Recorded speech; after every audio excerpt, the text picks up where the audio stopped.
आपके समाज से आते हैं सासाराम के चर्चित सांसद मनोज राम। उनके ऊपर कुछ मनुवादी तत्व के लोगों ने हमला कर दिया है कल। क्या कहेंगे सर आप एक सीनियर पत्रकार होने के नाते? देखिए, ये जो है मनोज राम पर हत्या नहीं है। आपको मालूम होना चाहिए कि मनोज राम कोई साधारण चीज़ नहीं थे, वो एक सांसद थे। ठीक है। हम ये सासाराम के जो मनोज रविदास जो हैं, हम उनकी अगर बात करें तो वो सांसद थे। उनके भाई जो थे विद्यालय भी चला रहे थे। ठीक है।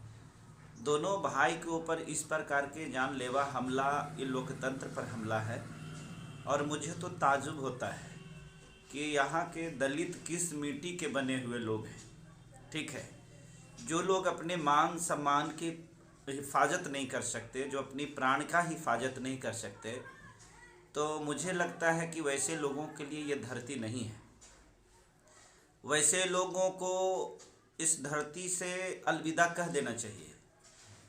देखिए, बाबा साहब ने संविधान में आपको अधिकार दिया है सेल्फ टू डिफेंस, जिसके तहत 96 आर्टिकल 96 टू 106 में आपको पूरी तरह से जान माल प्रतिष्ठा ये सब बचाने का आपको अधिकार दिया गया है।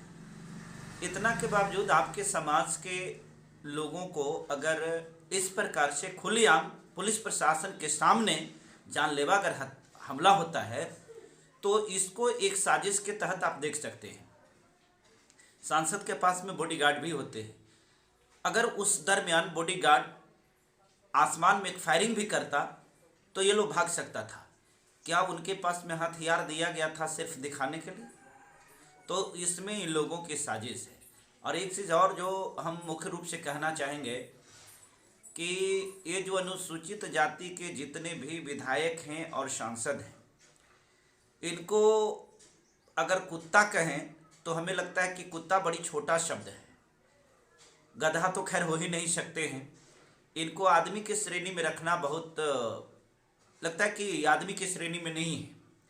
जो व्यक्ति सांसद और विधायक बन करके सांसद भवन में जाते हैं, है ना, असेंबली में पहुंचते हैं, और वैसे लोगों के ऊपर जब हमला होता है तो कम से कम एक कुत्ता जो होता है ना, मैंने बोला ना कि कुत्ता भी नहीं है, एक कुत्ता जो होता है ना, उस पर भी आप हमला करके देखिए।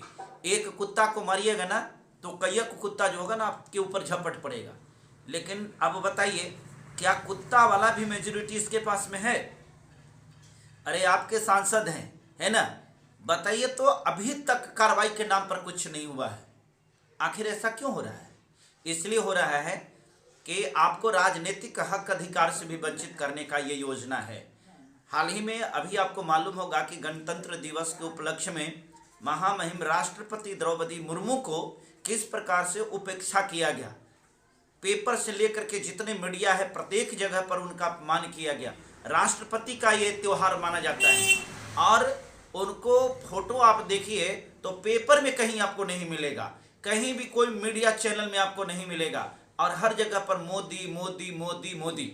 ये लोकतंत्र को मजाक बना करके छोड़ दिया है। लेकिन एक बात हम जरूर कहना चाहेंगे, यहाँ के जो दलित हैं, यहाँ के जो अनुसूचित जाति के लोग हैं, जिनके ऊपर आज शोषण है इतना बढ़ रहा है, हम इस बात को कहेंगे कि शायद ये इसी के योग्य है।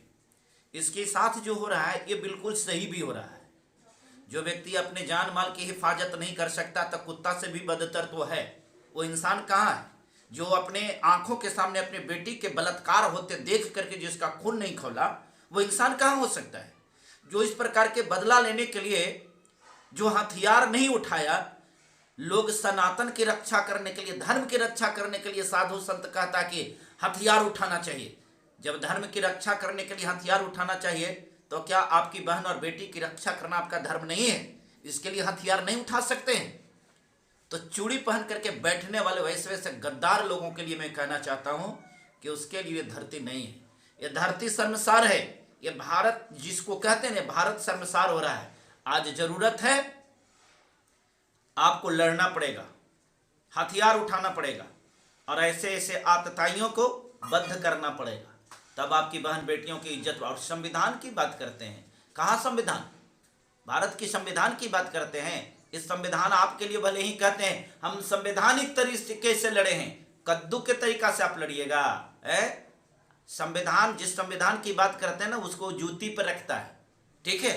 अरे संविधान को चलाने वाले लोग ईमानदार होंगे तब ना संविधान के ये होंगे।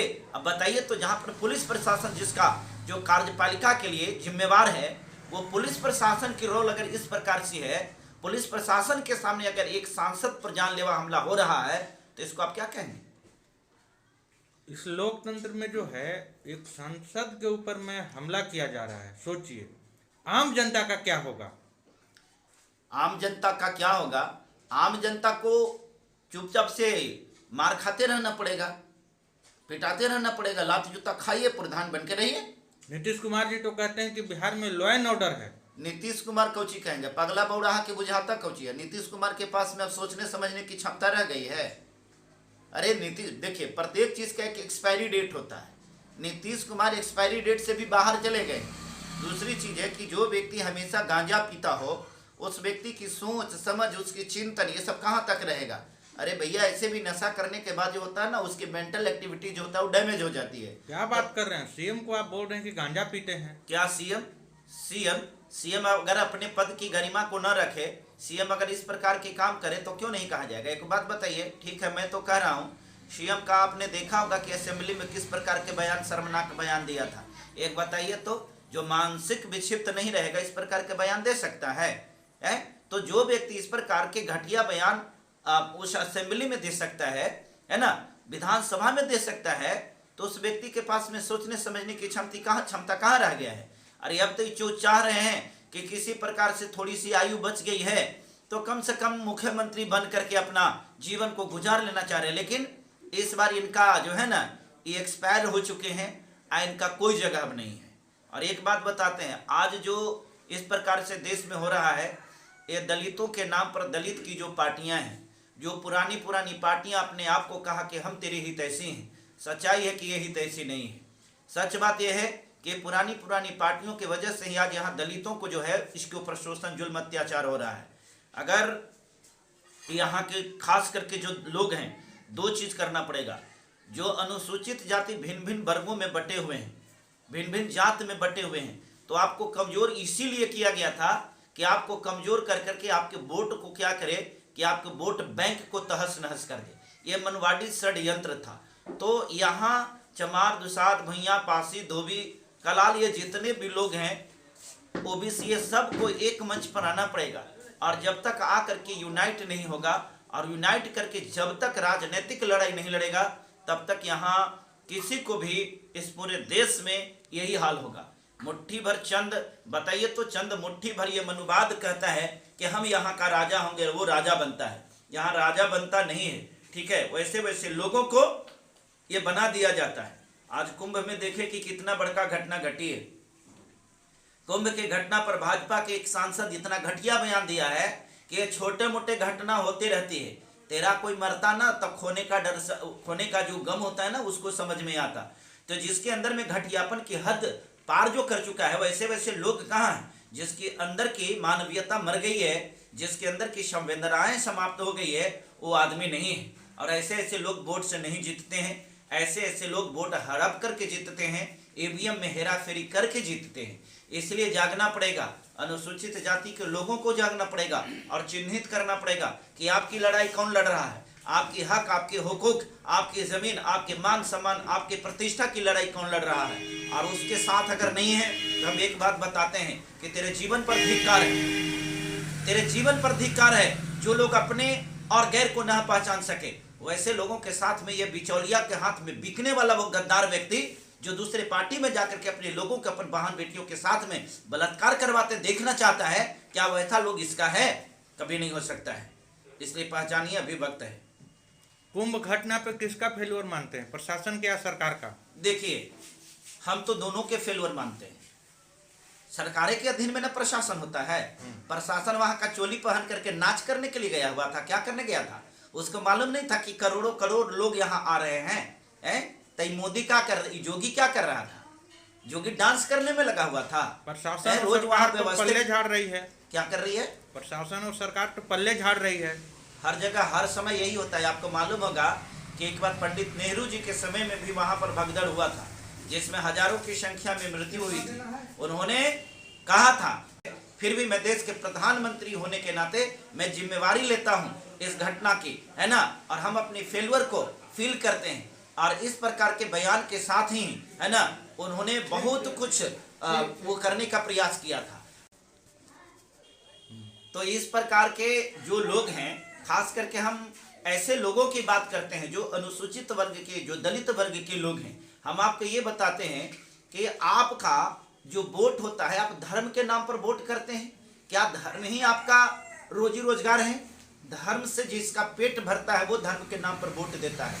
आपका वोट शिक्षा पर जाना चाहिए, आपका वोट रोजगार पर जाना चाहिए, आपका वोट वैसे जगह पर जाना चाहिए जो आपकी हक के लिए, आपका जो मुद्दा है, जो आपके मान स्वाभिमान के लिए मुद्दा है, आपका वोट उस पर जाना चाहिए। लेकिन वोट दीजिएगा आप क्या चीज के? धर्म के नाम पर, राम मंदिर के नाम पर, कुंभ मेला के नाम पर, पूजा पाठ के नाम पर, तो आपके जीवन में यही होगा, दूसरा चीज होने वाला नहीं है।